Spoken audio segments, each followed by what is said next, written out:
Okay, good evening everybody. There was a slight confusion. मैंने class 10th के group में आपका आज का मैसेज शेयर कर दिया था। चलो बच्चे, will be going through another set of question paper today from term 1। Sample paper है ये टर्म 1 का। All right, question number 1।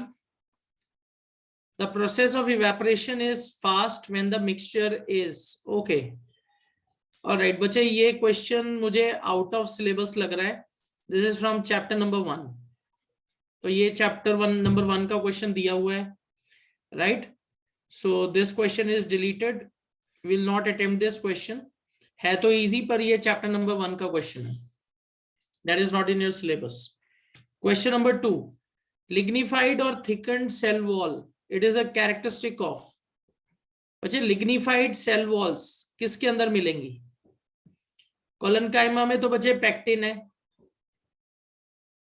Phloem is not so thick, parenchyma is thin walled. तो इसका करेक्ट आंसर होगा xylem. Correct answer would be xylem. Lignified और thick walls, they are found in xylem. ठीक है,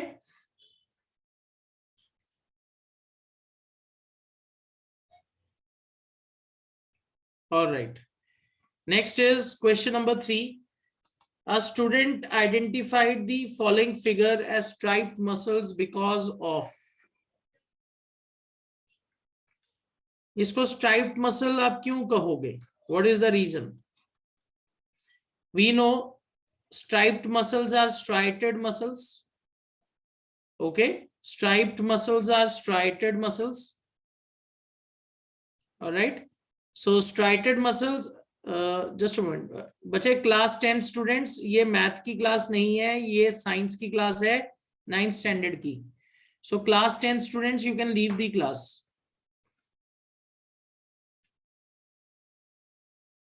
alright, okay.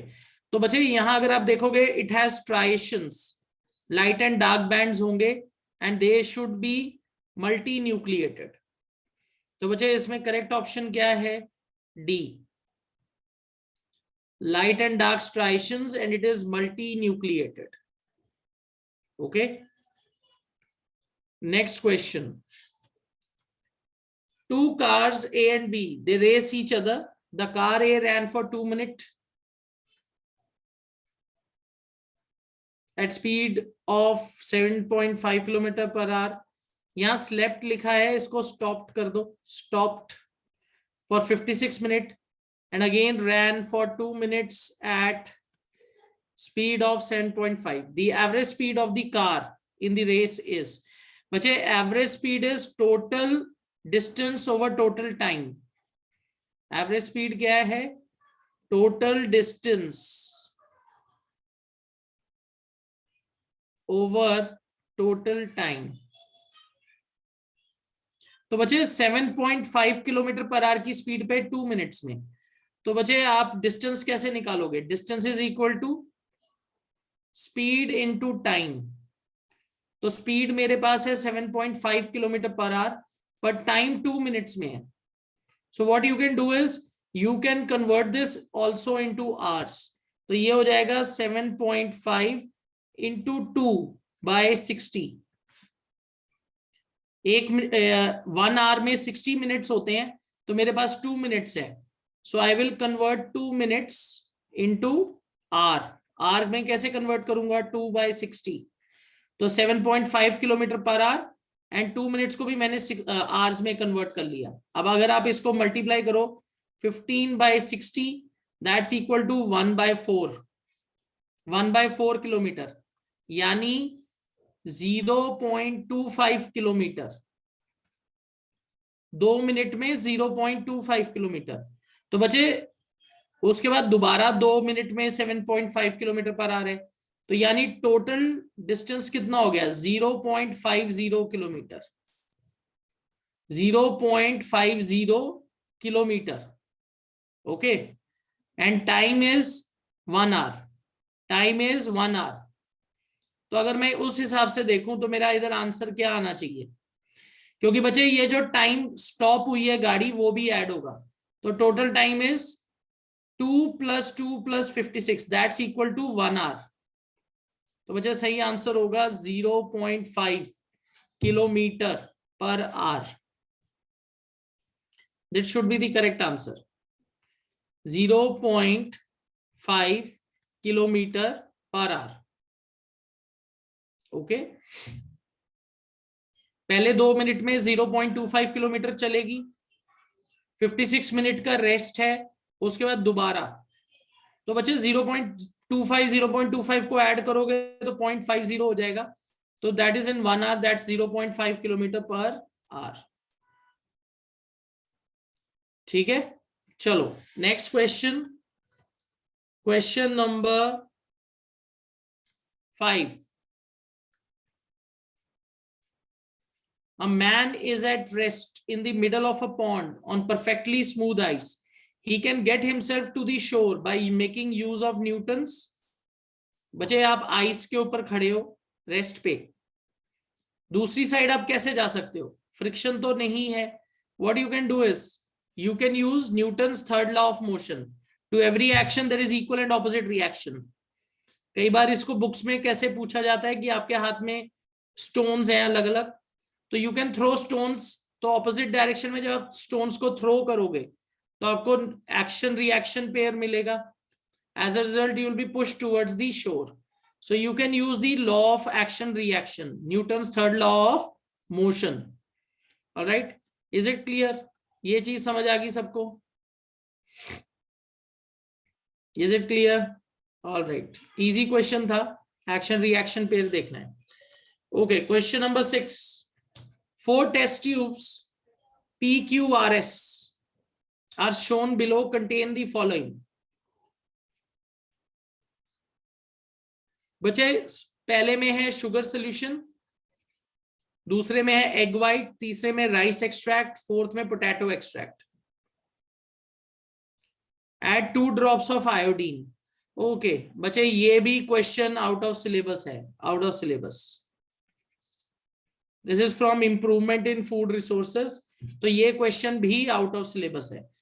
इसमें आपको iodine test करना है, तो जिसके अंदर स्टार्च होगा उसमें ब्लू ब्लैक कलर होगा, तो राइस और पोटैटो में स्टार्च होता है RS, but this is out of syllabus, ये क्वेश्चन आपके सिलेबस में नहीं है। All right, question number 7। Match the following with correct response. बच्चे रॉबर्ट ब्राउन, इन्होंने क्या डिस्कवर किया था? Nucleus. परकिंजे gave, let's say he modified the cell theory. He didn't give the cell theory, पर उन्होंने सेल थ्योरी में एक पॉइंट ऐड किया था, ओमनिस सेलुला ई सेलुला। Robert Hooke, what was his contribution? he discovered the cells। Robert Hooke ने क्या किया था? he discovered the cells। हाँ जी रितन जी। सर मेरे को ये कहना था कि परकिंजे ने प्रोटोप्लाज्म किया था डिस्कवर, तो स्टूडेंट ने थ्योरी दिया था। एक मिनट रुक जाओ, परकिंजे से प्रोटोप्लाज्म बनाया ना, सेल थ्योरी स्टूडेंट ने दिया था ना। Okay, just a minute, I confused this with Rudolf Virchow। मैं रूडोल्फ वर्चॉव के साथ इसको कंफ्यूज कर गया। Alright, it is परकिंजे। So परकिंजे discovered the protoplasm, right, उन्होंने प्रोटोप्लाज्म टर्म दिया था, एंड श्लीडन एंड श्वैन ने सेल थ्योरी दी थी। ओके, मैं इसको एक्चुअली रूडोल्फ वर्चॉव के साथ कंफ्यूज कर गया। ओके, रूडोल्फ वर्चॉव गेव दी ओमनिस सेलुला ई सेलुला। तो इसमें सही कोड क्या होगा? A2C1। ऑल राइट, तो A2C1 हमारे पास एक में ही है, this is the correct option. A2C1 B4D3। Okay, तो our correct option is B। Correct option is B। All right. Question number 8. out of the following the correct diagram of striped muscle fiber is? Okay, striped muscle fibre मतलब striated muscles, तो ये नहीं है, ये नहीं है। अब इन दोनों में से आपको पिक करना है, तो which one will you pick? इसमें तो यूनिन्यूक्लिएट कंडीशन है, तो okay, A is wrong, D is wrong, B is wrong, which is correct? C option. क्योंकि बच्चे ये जो बी है सिलेंड्रिकल है, इसमें आपको alternate light and dark bands भी दिख रहे हैं, पर जो मुझे यहाँ न्यूक्लियस की कंडीशन लग रही है, ये लग रही है यूनिन्यूक्लिएट, तो ये गलत लग रहा है।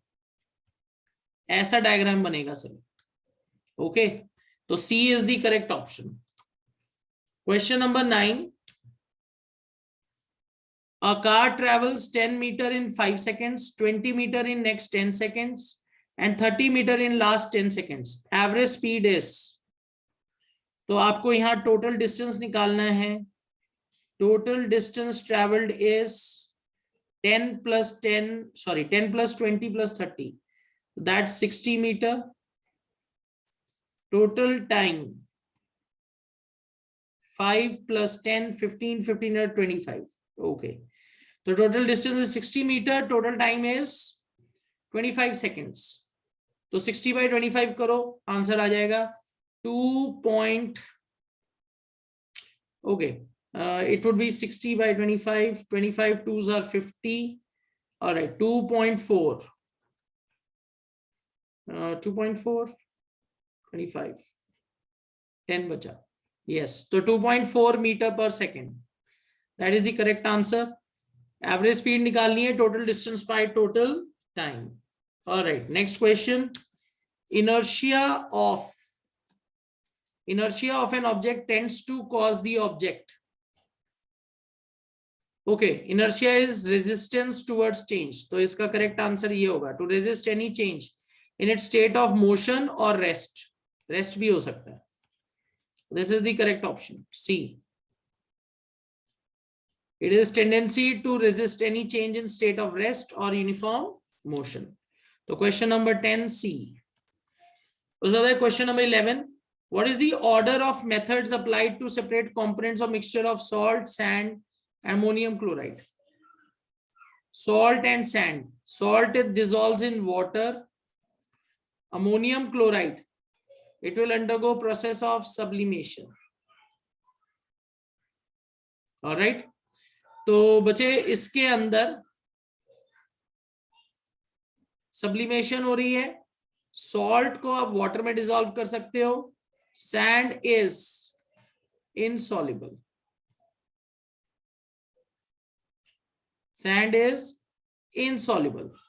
तो इसके अंदर क्या है, अगर आप ध्यान से देखो, सॉल्ट को आप वाटर में मिक्स कर रहे हो, this will form a solution.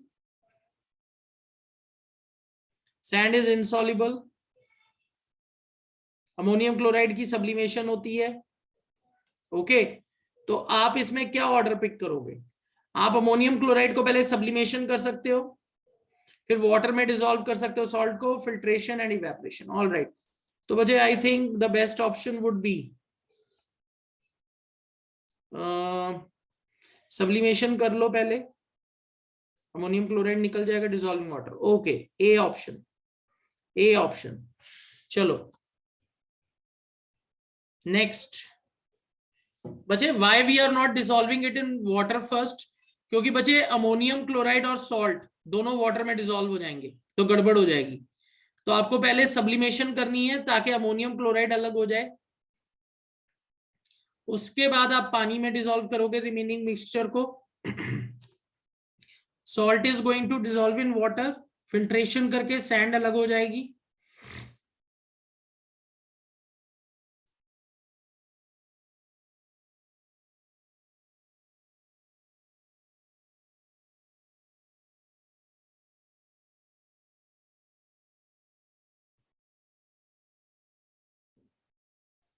Alright, D जो है, अगर आप सैंड को अलग कर लोगे फिल्ट्रेशन से, उसके बाद आप क्या कर सकते हो, पानी में जो सॉल्ट है उसको आप कैसे ऑब्टेन कर सकते हो? इवेपोरेशन करो, पानी अलग हो जाएगा, सॉल्ट बच जाएगा। All right, question number 12. Match the following with correct response. Genes. Genes are hereditary units. Diffusion. It is loss of water. Okay, loss of water, plasmolysis. All right, diffusion. Gases. Osmosis. Movement of water molecules. Plasmolysis.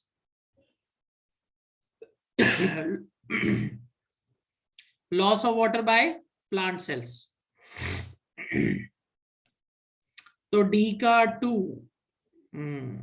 All right, D का 2 एक में ही है, A का 4, D का 2, B का 1, C का 3. All right, done. Question number 13. Just a moment बच्चे.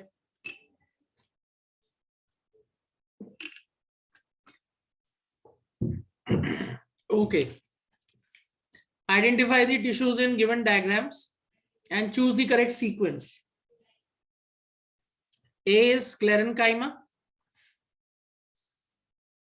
B is parenchyma. C is cheek cells. D is onion cell. All right. A option. Very easy. 13A. Question number 14. A passenger falls forward when a bus suddenly moves in the forward direction.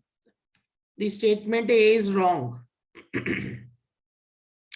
Statement B, a gun recoils backward with a small speed than the bullet moving forward. This is true. So statement A is false. Statement B is true. Okay. So statement B is true. We will pick option B. All right. Then question number 15. While catching a stone thrown by your friend, you pull the hands back.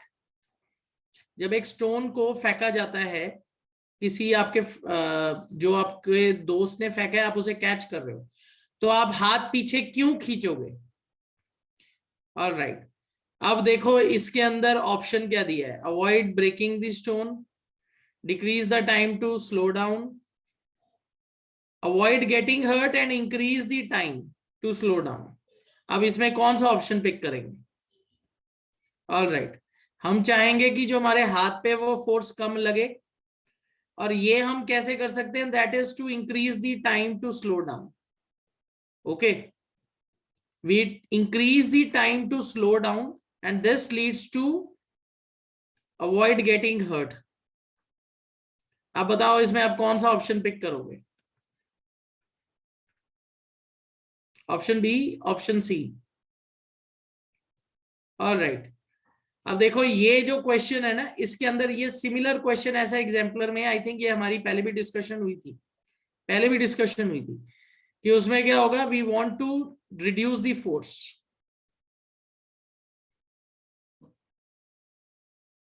और reduce force कैसे होगी? By increasing the time of momentum change. तो वैसे तो both B and C appropriate लग रहे हैं, पर बच्चे I think we should pick up option C. हम ऐसा इसलिए कर रहे हैं ताकि टाइम जो लगेगा स्लो डाउन करने के लिए उसको इंक्रीज किया जा सके. तो उसका इफेक्ट क्या होगा? Avoid getting hurt. ओके, पर अगर यहां लिखा होता कि फोर्स को कम करना या मोमेंटम चेंज को का ज्यादा टाइम में करना, फिर हम वो पिक करते. ऑलराइट. तो this is something which is a very tricky question. इसको ध्यान से करना है. इसमें आंसर दोनों सही हो सकते हैं. ऑलराइट. और ऐसे क्वेश्चंस को कोशिश करिए कि आप देखो कि वो हम उसके पीछे रीजन क्या है. हम कोशिश कर रहे हैं कि फोर्स को कम किया जाए. ठीक है ना? ये हमारी कोशिश है. All right. Question number 16.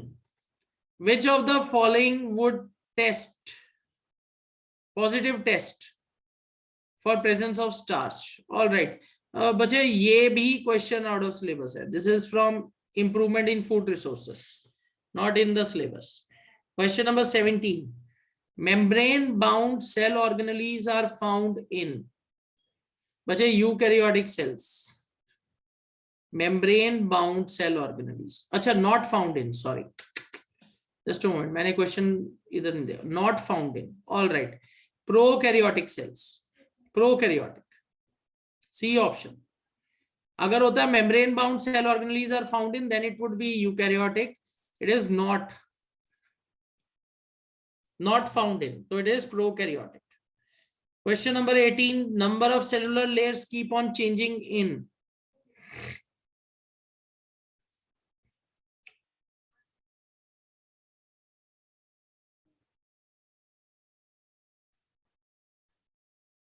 number of cellular layers keep on changing in. cellular layers किसके अंदर चेंज होती हैं? सिंपल स्क्वामस, बच्चे स्ट्रेटिफाइड एपिथेलियम होना चाहिए इसमें. Why number of cellular layers keep on changing? What do you understand by this question? इससे क्या समझ आ रहा है? इससे हमें ये समझ आ रहा है कि मतलब आप बोल रहे हो they have ability to repair themselves. मुझे इसमें ऐसा लग रहा है कि मुझसे ये पूछ रहे हैं कि किसके अंदर मल्टीपल लेयर्स हैं.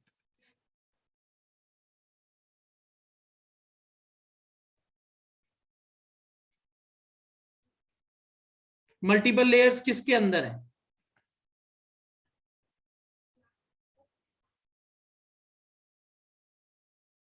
अगर मल्टीपल लेयर्स पूछ रहे हैं तो इसका आंसर होगा स्ट्रेटिफाइड एपिथेलियम. पर अगर ये देखा जाए कि they can grow and divide, तो बोथ सिंपल एंड स्ट्रेटिफाइड, फिर तो ये दोनों में ही है. ओके, तो ऑलराइट, तो let's take it as they have ability to renew themselves. तो it will be both simple and stratified. पर अगर आपसे ये पूछा जाता है किसमें मल्टीपल लेयर्स हैं, तो आप पिक करोगे option A, stratified. Alright, next question. The SI unit of retardation is minus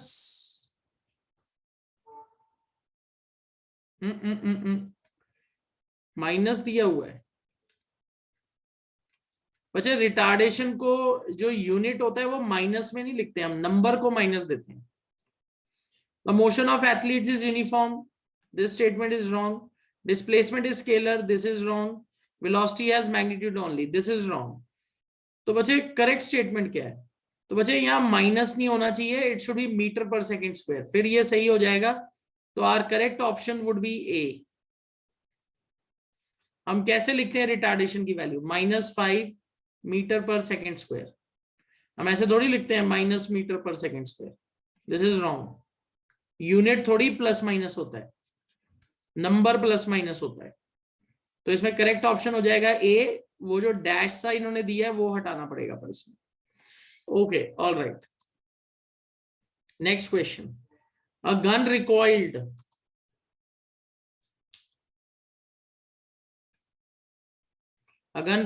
two conserve the momentum.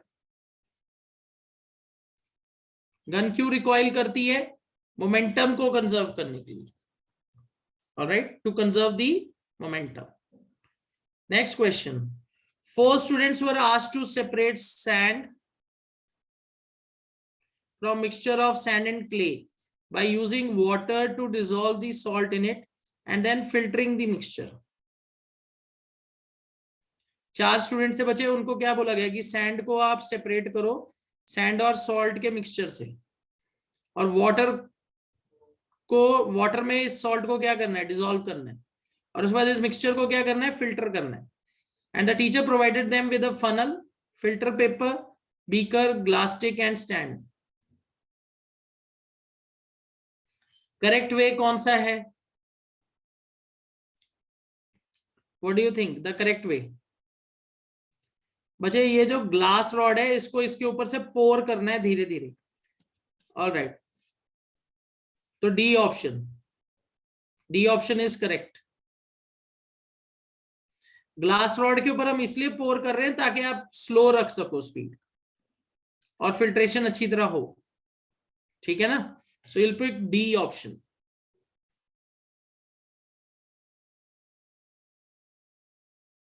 Next,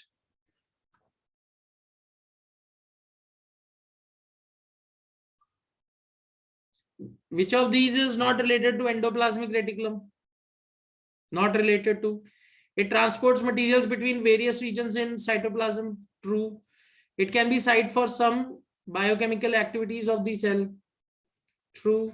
Behaves as transport channel. True. It can be site of energy generation. Wrong. But this process is done by mitochondria.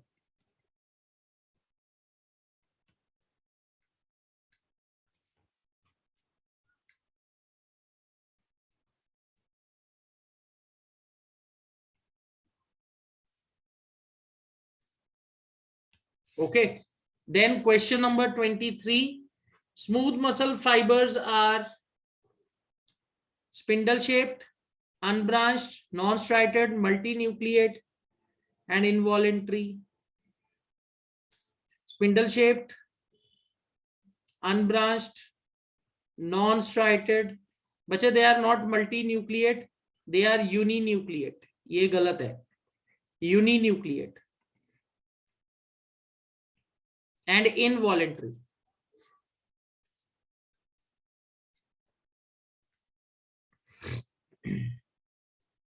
Then question number 24. What does slope of position time graph indicate? Position time graph मतलब displacement. तो बच्चे position time graph की जो slope है वो क्या indicate करेगी? It will indicate velocity.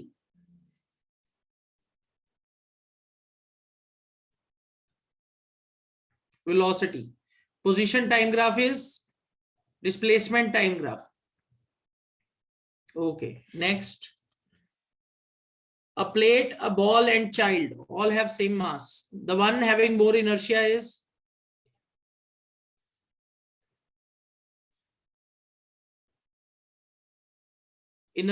is directly proportional to mass.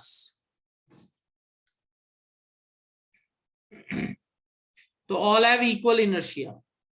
अगर तीनों का मास सेम है तो तीनों का इक्वल इनर्शिया होगा। फिर है question number 26. Which of the following can be made into crystal? Amoeba, bacterium, virus, sperm. इसका आंसर है virus. Which of the following helps in repair of tissue and fills up the space inside the organ? इसका correct answer है areolar tissue. Question number 28. Which muscles act involuntarily? Smooth muscle, cardiac muscle, 2 and 3.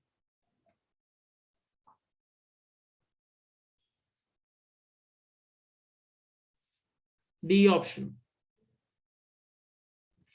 Question number 29. If a plant cell is kept in hypotonic solution, it will increase in its volume, decrease in its volume, burst, maintain the same volume. बच्चे hypotonic solution में there will be increase in volume. Water will move in. Outside water is more. So the cell will absorb water by endosmosis. Hypotonic condition, what is going to happen? The volume of cell is going to increase. Next, match the following with correct response. Rate of change of velocity. It is acceleration. Rate of change of displacement. It is velocity. Then rate of change of distance, speed.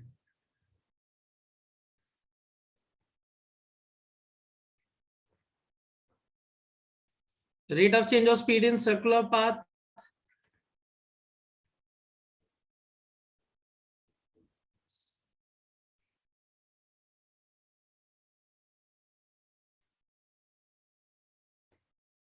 Uniform circular motion.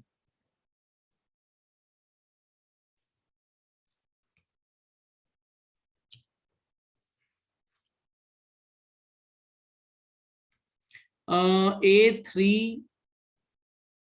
B2 C4 बच्चे ये जो इन्होंने दिया ना rate of change of speed in, अच्छा speed is constant, speed is constant in uniform circular motion, इसलिए इसको uniform लिख रहे हैं रेट ऑफ चेंज को। ऑलराइट, तो बच्चे will pick B. Assertion reason, question number 31. The third law of motion states that one object exerts a force on another. The second object instantaneously exerts a force back on the first. True. The two forces are always equal in magnitude but opposite in direction. True.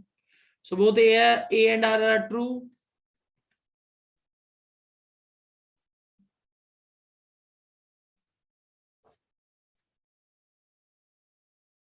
Okay. Then a plant cell bursts if placed in water. बच्चे plant cell जो है पानी में जब आप रखोगे तो it will burst in water. No बच्चे, it has cell wall, rigid cell wall, जो इस चीज को प्रिवेंट करती है। पर बच्चे अगर आप एनिमल सेल को बहुत ज्यादा डाइल्यूट कंडीशन में रख दो तो पानी लगातार अंदर जाएगा और एनिमल सेल विल बर्स्ट। पर प्लांट सेल में ऐसा नहीं होता, उनकी जो रिजिड सेल वॉल है वो बर्स्टिंग से उसको बचा लेती है। देन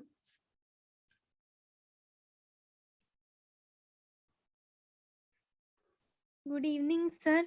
सर मेरा डाउट था कि सर जो आपने बताया था कि जब हाइपोटोनिक सॉल्यूशन में हम जब कोई भी प्लांट सेल को रखते हैं तो सर उसका वॉल्यूम इंक्रीज होता है, लेकिन सर जो उसके बाहर का जो सेल वॉल होता है सर वो तो सर उसके वॉल्यूम को इंक्रीज करने देगा ही नहीं ना, क्योंकि सर उस सेल वॉल के अंदर का जो सर जो मटेरियल होगा सर उसमें चेंज आएगा, लेकिन सर जो उसका बाहर की तरफ से तो सर उसका मतलब वॉल्यूम तो चेंज नहीं होगा। पानी अंदर जाएगा बच्चे। Yes sir. तो व्हाट यू वांट टू से कि क्या लिखा जाए उसको, वॉल्यूम नहीं इंक्रीज होगा? सर हमारी सेल वॉल तो सर रिजिड होती है। हाँ तो पानी तो अंदर गया ना। Yes sir. तो फिर क्या लिखेंगे, कैसे डिफाइन करेंगे? मतलब देखो, अगर एंडोऑस्मोसिस हुआ, पानी अंदर गया, तो हम उसको क्या लिखेंगे? Cell will decrease in volume, cell will remain same in volume, या cell will increase in volume? What do you think, क्या होना चाहिए? सर मुझे इसी में से डाउट रह रहा है कि सर वो इंक्रीज होगा फिर से सेम रहेगा। देखो बच्चे, आपको ना ये चीज समझनी है, यस इट्स करेक्ट कि जो सेल वॉल है वो बर्स्टिंग को प्रिवेंट कर देती है, ठीक है ना। पर बच्चे आप इस चीज को इस तरीके से भी सोचो कि जब पानी अंदर गया, पानी अंदर गया तो क्या होगा? प्रेशर जो बढ़ेगा सेल वॉल के ऊपर, थोड़ा बहुत तो सेल का शेप चेंज होता है ना। हम ये तो नहीं कह सकते कि बहुत ज्यादा ड्रास्टिक चेंज होगा, पर चेंज होगा, ठीक है। उसमें प्रेशर पड़ेगा तो थोड़ा बहुत वो क्या होगा, टर्जिड हो जाएगा, उसमें पड़ेगा प्रेशर। पर हम वॉल्यूम, आप आई थिंक वॉल्यूम को आप मैथमेटिकली लेके जा रहे हो कि the amount of space occupied, right? इसी तरीके से सोच रहे हो ना? Yes sir. उस तरीके से मत सोचो, इसमें बस इस तरीके से सोचो कि उसके अंदर एक मटेरियल गया है तो उस तरीके से बोल दिया कि उसका वॉल्यूम बढ़ रहा है। ठीक है, I understand your confusion now. मतलब अभी बोल रहे हो कि साइज तो ज्यादा चेंज नहीं हो रहा तो वॉल्यूम कैसे बढ़ रहा है? ओके, वो पता है किस तरीके से बोला जा रहा है कि पानी अंदर जा रहा है। ओके, पानी अंदर जा रहा है उस तरीके से बोल रहे हैं, right? Okay sir, thank you sir. Alright बेटा, okay. A plant cell bursts if it is placed in water। तो बच्चे प्लांट सेल बर्स्ट नहीं होता क्योंकि सेल वॉल उस चीज को क्या कर देता है, प्रिवेंट करता है।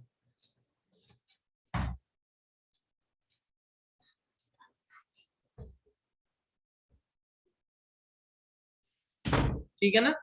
High turgor pressure causes bursting of plant cells. बच्चे हाई टर्जर प्रेशर जो है क्या प्लांट सेल्स को बर्स्ट होने से बचाते हैं? Just a moment, high turgor pressure causes bursting. Okay, अब इसमें प्रॉब्लम ये है कि अगर आप इसको भी फॉल्स कर दोगे और then we don't have any other option. Alright, चलो तो इसका ये मतलब है, हमें कैसे देखना है? अगर हम एनिमल सेल को बहुत ज्यादा हाइपोटोनिक कंडीशन में रखते हैं तो क्या होगा, आपका एनिमल सेल बर्स्ट हो जाता है। पर प्लांट सेल जो है बर्स्टिंग से कैसे बचता है, उसके पास रिजिड सेल वॉल होती है, तो असर्शन फॉल्स। पर अगर टर्जर प्रेशर बहुत ज्यादा हो जाए तो क्या प्लांट सेल बर्स्ट हो जाएंगे? Yes, it can happen, but that is very rare unless it is kept in very highly diluted condition. तो मुझे ये मान के चलना पड़ेगा assertion is false, reason is true. D option. ऐसा जनरली होता नहीं है, पर अगर बहुत ही ज्यादा हाइपोटोनिक कंडीशन में रख दिया तो फिर तो चांसेस हैं कि बर्स्ट हो जाएगा। What do you understand by turgor pressure? बच्चे आपके पास सेल वॉल है, सेल वॉल के अंदर सेल मेम्ब्रेन है, जब पानी अंदर जाएगा तो क्या होगा, water will exert pressure on the cell wall. The incoming water which will fill the cell, वो अपना प्रेशर एक्सर्ट करेगी सेल वॉल पे, उसको हम कहते हैं turgor pressure. That is known as turgor pressure. ठीक है, चलो question number 33। Most of the plant tissues are dead. True, majority of the plant tissues are dead compared to animals. Due to sedentary existence of plants, dead cells provide mechanical strength more easily than live ones and they need less maintenance. बच्चे both are true and reason is correct explanation. So we'll pick option A. Sedentary का मतलब होता है बच्चे stationary. तो dead plant tissues क्या करते हैं, वो mechanical strength provide करते हैं, जिससे जो लिविंग वंस हैं उनके अगर आप कंपैरिजन में देखो, लिविंग सेल्स आर डेलिकेट और उनकी मेंटेनेंस की भी ज्यादा जरूरत पड़ती है। प्लांट सेल में अगर डेड सेल्स हैं तो वो ज्यादा रिजिड होते हैं और वो मेंटेनेंस को क्या कर सकते हैं, रोकने में हेल्प कर सकते हैं। उसके बाद है क्वेश्चन नंबर 34। द स्पीड और velocity of a car running on a crowded city road changes continuously.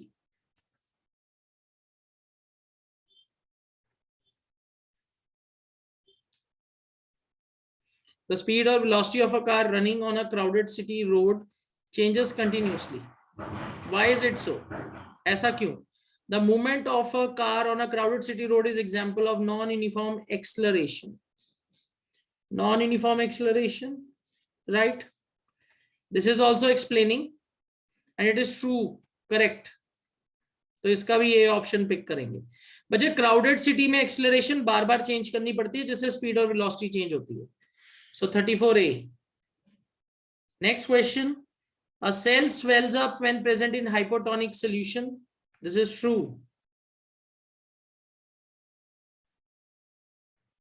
More water molecules enter the cell then they leave.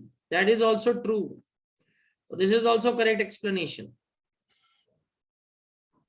Again A, इसका भी ये ऑप्शन है। Then question number 36। When you add carbon disulfide in a test tube containing a mixture of iron fillings and sulfur powder, then what would you observe after shaking the test tube? बच्चे after some time what is going to happen? Carbon disulfide में sulfur dissolve हो जाएगा and it is going to form a yellow solution. Yellow solution is formed and iron fillings settle down. और ये yellow solution क्यों बनेगा? Sulphur dissolves इन carbon disulphide, उससे yellow solution बनेगा। 36D। Alright, question number 37। Which of the following will form a translucent solution in water? तो बच्चे इसका correct answer है स्टार्च। ट्रांसलूसेंट सोल्यूशन किसके अंदर बनेगा? Starch. Most of the metabolic functions of plants are carried out by metabolic functions. बच्चे metabolic function का मतलब होता है एनर्जी से रिलेटेड, एनर्जी प्रोडक्शन। तो बच्चे वो तो लिविंग सेल्स के अंदर ही होगा, तो पेरेन्काइमा है इसका सही answer. Parenchyma majority, oh just a minute, meristems भी दिया हुआ है। Okay, meristems are actively dividing, they are actively dividing, तो इसका करेक्ट ऑप्शन होगा सी। मेरिस्टेम्स आर एक्टिवली डिवाइडिंग, तो बच्चे एनर्जी रिक्वायरमेंट इनके अंदर सबसे ज्यादा है, तो ये एनर्जी को सबसे ज्यादा यूज करेंगे।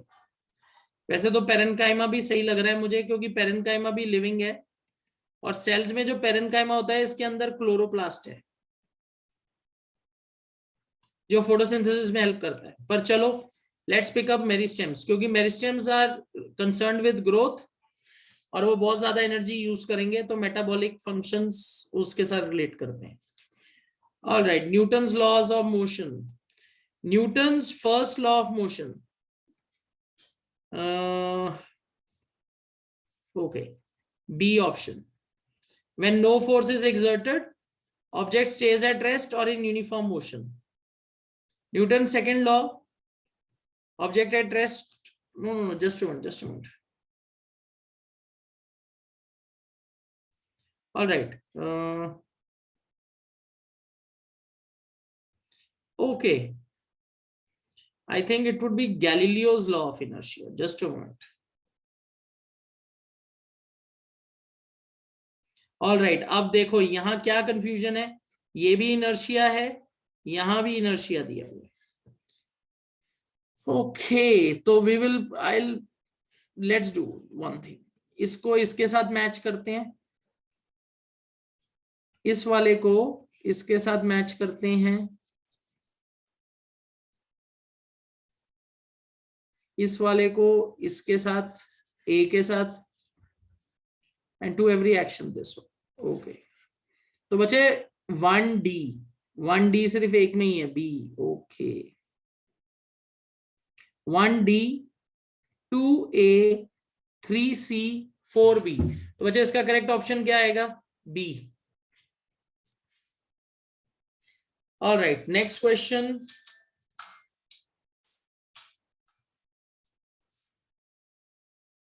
Impulse has SI unit of, बचे ये न्यूटन सेकेंड है इसका आंसर। इंपल्स का फॉर्मूला हम कैसे लिखते हैं? F into T is equal to delta P. Delta P is momentum change. Okay, momentum change. तो force into time, Newton second, B option. उसके बाद है question number 41, the cell organelle involved in forming complex sugars from simple sugars, तो बच्चे इसका answer है Golgi apparatus, Golgi apparatus. It will form complex sugars from simple sugars. Then question number 42, bones are connected to muscles at joints by bone to muscles, ligaments or tendons, sorry tendons, tendons आएगा इसमें, tendons, tendons connect bone to muscles, ligaments connect bone to bone, 42A. Then to prepare iron sulfide by heating a mixture of iron fillings and sulfur powder, we should use a china dish. बच्चे इसको China dish में आप heat करोगे, normal किसी glass के apparatus में नहीं use करना, China dish. Question number 45, which of the following is correct sequence of following filter papers? Okay, A, B, C, D. Okay, B, then A, then C, then D. B, A, C, D. So correct answer is B, A, C, D. Yeah. This is showing how to fold a filter paper for filtration process. Okay. All right. Next question. Okay. Newton's first law gives qualitative definition. बच्चे qualitative definition of force मतलब वो simply बताता है कि state of rest और uniform motion, कुछ calculate नहीं करते हम उसमें। पर ये जो क्वांटिटेटिव है, क्वांटिटेटिव कौन सा है? Second law. Quantitative is second law. Quantitative का मतलब हम सेकेंड लॉ को यूज करके फोर्स की क्वांटिटी को कैलकुलेट करते हैं। क्वालिटेटिव का मतलब होता है कि सिर्फ वो बताता है कि फोर्स क्या है। चलो नेक्स्ट क्वेश्चन 46, डाइजेस्टिव एंजाइम्स होते हैं, they contain digestive enzymes. Alright, तो C option. Then water conducting tissue generally present in gymnosperms. All right, but this is again out of syllabus, biological classification का ये portion है, तो you can leave this. All right, इसको आप छोड़ सकते हो. ओके, वैसे इसका आंसर क्या होगा? ट्रैकीड्स. इसका करेक्ट आंसर क्या है? ट्रैकीड्स. वेसल्स नहीं होते जिम्नोस्पर्म्स में. Okay, next. Which of the following components are seen in slide of human cheek cell? बच्चे human cheek cell में क्या क्या दिखेगा? Cell wall, cytoplasm, nucleus. Oh, sorry, not cell wall.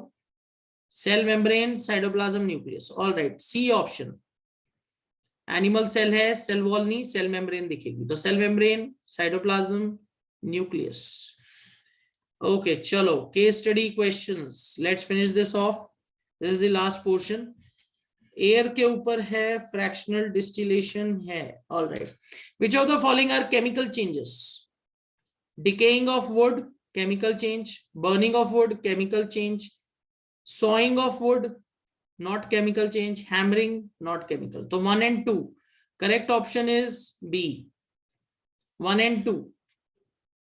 The boiling point of oxygen is okay, boiling point of oxygen -30 नहीं, -70 नहीं, -180, -180.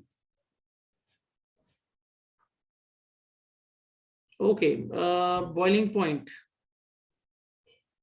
B और D? -180, -180 दिया हुआ.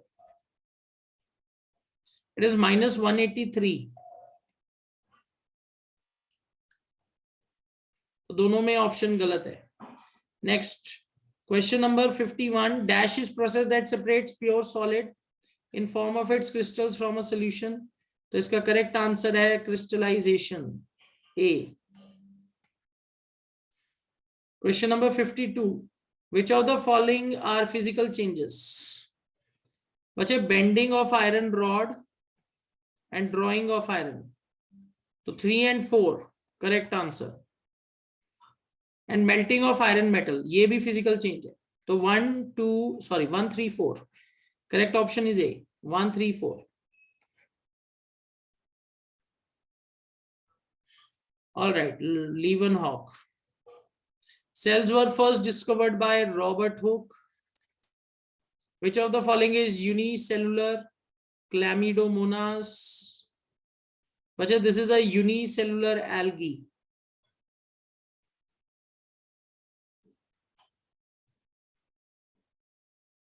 Question number 55.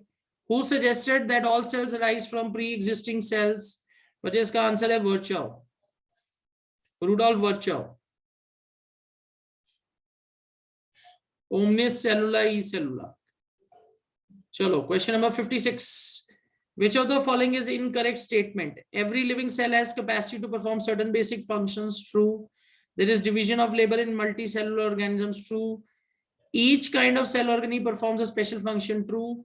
All activities inside the cell do not interact with the environment. But this statement is wrong.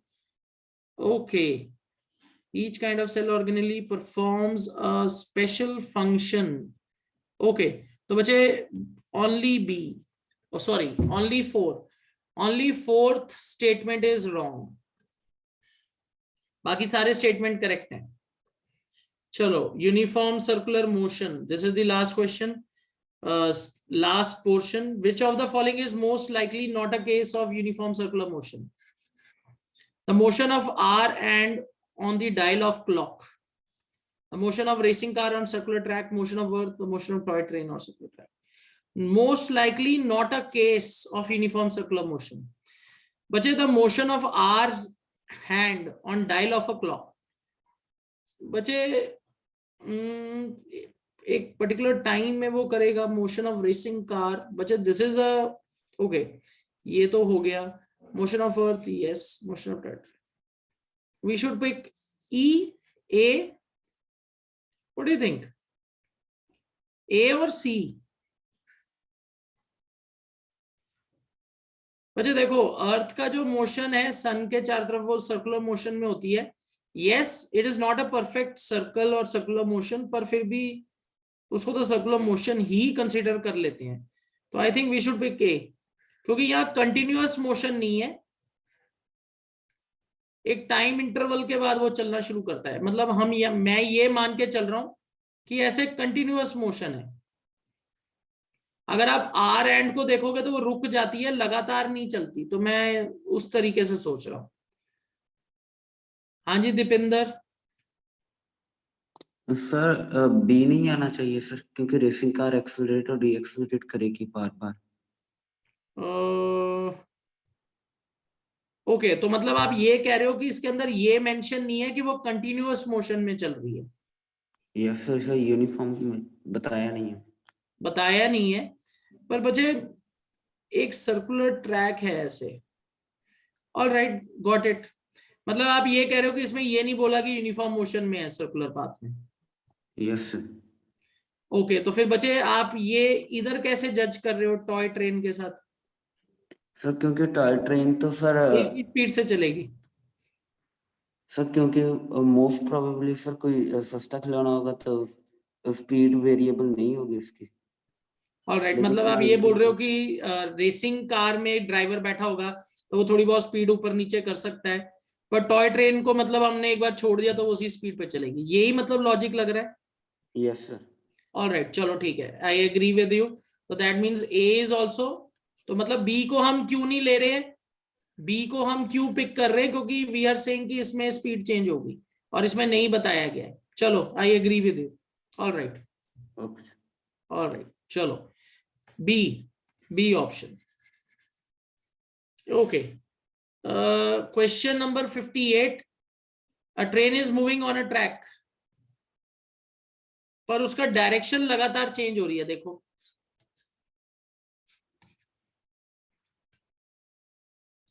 तो what do you say? It is accelerated motion? Yes. बच्चे, uniform motion is a special case of accelerated motion. Speed same है पर velocity change हो रही है क्योंकि direction change है। Alright, question number 59। A cyclist goes around a circular track every 2 minutes. Radius of circular track is 105 meters. Calculate the speed. तो बच्चे ये निकालोगे 2 pi r by t.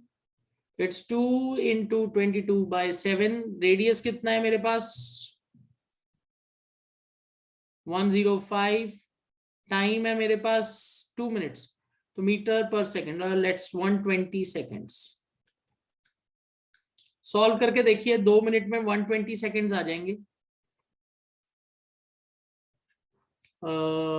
260, okay, तो नीचे आ जाएगा 420 बाय 105, 1022, 105, 1050, 210, 1250, 1260, 1260, 420, 00, 42. सो 42, नो, कुछ गड़बड़ कर दी है मैंने, लग रहा है। आई थिंक कुछ कैलकुलेशन में मैंने गड़बड़ कर दी। एक बार जस्ट चेक। 11 मीटर आ रहा है। C option, 222 by 7। ओके, चलो C option. 5.5 metre per second.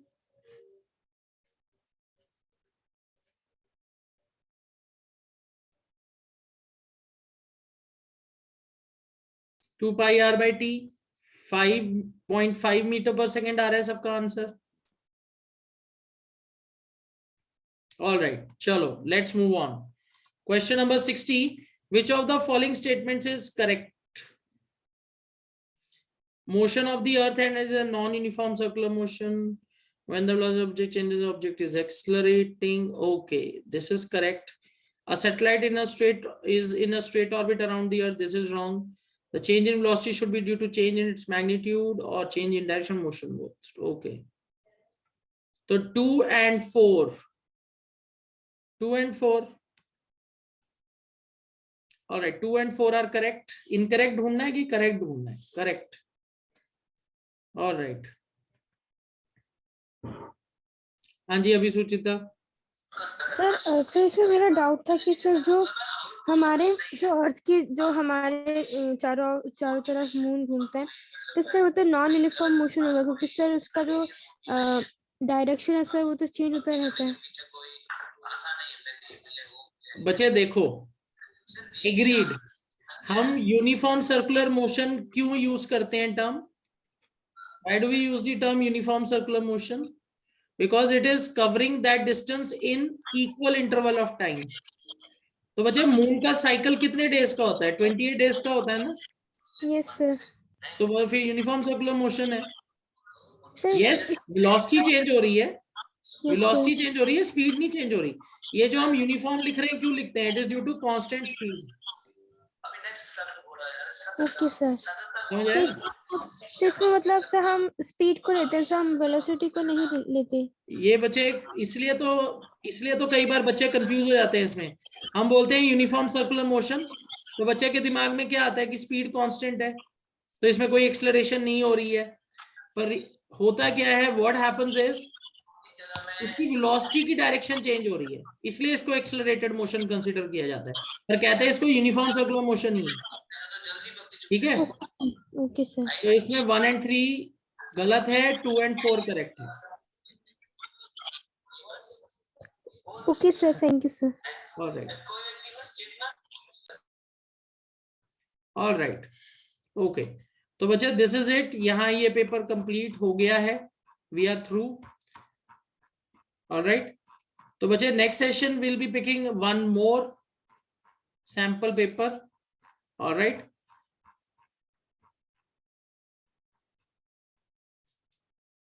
okay, so बच्चे I'll be ending the session here. See you all in the next class.